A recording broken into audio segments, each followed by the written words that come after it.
കേരളം ധാരാളം മഴ കിട്ടുന്ന ഒരു സംസ്ഥാനമാണ്. നമുക്ക് ധാരാളം ജലാശയങ്ങളുണ്ട്, 44 നദികളുണ്ട്.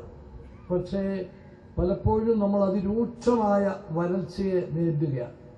നമുക്കിത് സംരക്ഷിക്കാൻ സാധിക്കുന്നില്ല. നമ്മുടെ നീർത്തടങ്ങൾ സംരക്ഷിക്കാൻ നമുക്ക് സാധിക്കുന്നില്ല. അത് സംരക്ഷിച്ചേ മതിയാകും.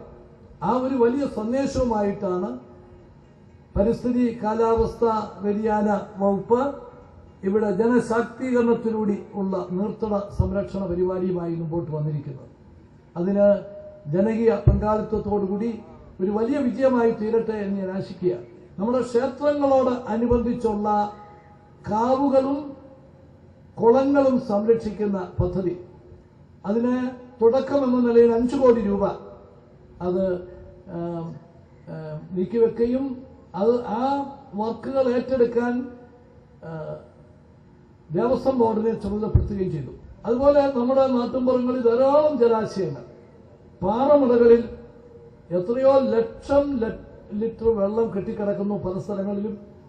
അപ്പൊ അതുമൊക്കെ സംരക്ഷിച്ച് നമുക്ക് മഴയില്ലാത്ത അവസരത്തിലെ വരൾച്ചയെ, വെള്ളത്തിന്റെ ആവശ്യത്തെ നമുക്ക് നേരിടുന്നതിന് വേണ്ടിയിട്ടുള്ള വിപുലമായ ഒരു പരിപാടിയാണ് ഗവൺമെന്റ് ഉദ്ദേശിക്കുന്നത്.